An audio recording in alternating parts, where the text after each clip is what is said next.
रूडी साहब से कुछ ऐसे सवाल करूं, भाजपा से कुछ ऐसे सवाल करूं इस वक्त जो मेरे चरित्र में नहीं है। पप्पू जी को आज जेल भेज दिया गया। क्यों भेज दिया गया? किस लिए भेज दिया गया? ऐसा क्या उल्लंघन किया था? ऐसा कौन सा अपराध था? 32 साल पुराना केस, सुबह 9 बजे से घर से लेकर गए हैं। पहले बोला लॉकडाउन का उल्लंघन है। भाई दिल्ली में लॉकडाउन का उल्लंघन, अगर आपने मास्क नहीं पहना है 500 रुपए का पर्ची काट के आपको वार्न करके भेज देते हैं। ये होता है लॉकडाउन का उल्लंघन। अगर आप ब्रैकेटिंग के पास हैं, जाना चाह रहे हैं, आपके पास कोई सर्टिफिकेट या आप किस लिए जा रहे हैं नहीं है, तो आपको 1000 रुपये 2000 रुपये का चालान है। लॉकडाउन का उल्लंघन वही होता है। उनको लगा कि अब लॉकडाउन का उल्लंघन से तो बात नहीं बनेगी। तो ये कौन लोग थे? किनके इशारे पे हुआ?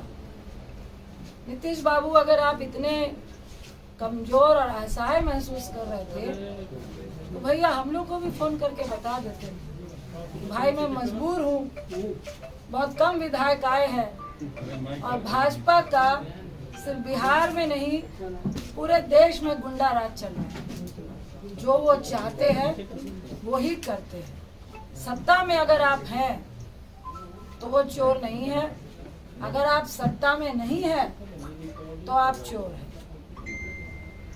मुझे तो परेशानी के साथ हंसी भी आ रही थी कि ना चोर को पकड़ूंगा ना चोरी को पकड़ने दूंगा, ना मैं खुद काम करूंगा ना किसी को काम करने दूंगा। देखिए मुख्यमंत्री साहब, ये किसी पर छीटाकशी का वक्त नहीं है और मुझे आपसे कोई निजी दुश्मनी नहीं है। मैं तो आपसे ये पूछना चाहती हूँ कि आपको आखिर हो क्या गया है? इतने अपंग क्यों हो चुके हैं आप? ऐसी कौन सी चीजें हैं जिसके दबाव में आप वो सब कुछ कर रहे हैं जो बिहार को गवारा नहीं है? क्या बालिका गृह कांड है? क्या आपकी बहुत सारी फाइलें हैं? क्या आपके केस है? नीतीश बाबू, मेरा मन नहीं है लेकिन बताइए, 91 में आप पे हत्या का केस हुआ, 2011 में आपने उसको रफा दफा किया। और हम भी चाहते हैं, हम भी समझते हैं कि राजनीति में केसेस होते हैं, कानून अपनी कार्रवाई करता है। 89 पे पप्पू जी पे केस हुआ। अभी वो तीनों लोग जो इस कांड का सूचक था, जो जिसने बोला कि मेरा किडनैप हुआ और जो गवाह था, उन तीनों का वीडियो चल रहा है कि ये केस फर्जी है। 32 साल पुराना केस आपको इस महामारी के वक्त याद आया क्यों? इसी में सारी बातें छुपी है।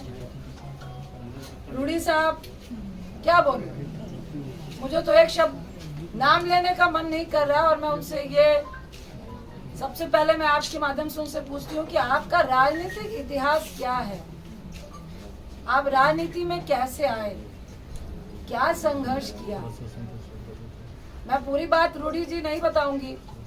आप पायलट थे, आप कैसे क्या किए, किनको नौकरियां दिलाइया, किसके आशीर्वाद से आप राजनीति में आए, कैसे मंत्री बने, और आपके घर में उत्तराखंड में फार्म हाउस से लेकर, बिहार से लेकर, दिल्ली से लेकर कहां कहां पे जितने भी स्टाफ हैं, रूडी साहब आप ही बता दीजिए सैलरी कहां से उठाते हैं?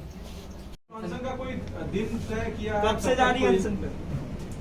मैंने आपको बोला, मुख्यमंत्री साहब को फिर आगाह किया, जल्द से जल्द पप्पू जी की रिहाई हो, क्योंकि आपने फर्जी केस में जबरदस्ती इस पैंडेमिक में जो पोल आपके स्वास्थ्य का खुल रहा था सुविधाओं का, उसके लिए आपने भेजा है।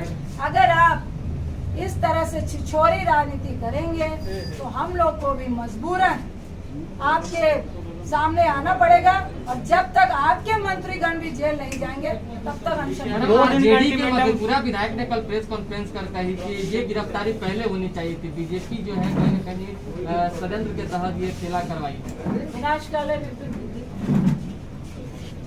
मैडम पीएम केयर फंड जो है पारदर्शिता उसमें नहीं आई, कहा जा रहा है कि जो वेंटिलेटर खरीदे गए उसमें बहुत सारी तकनीकी खराबी चल रही है। आपको पीएम के फंड की बात चल रही है।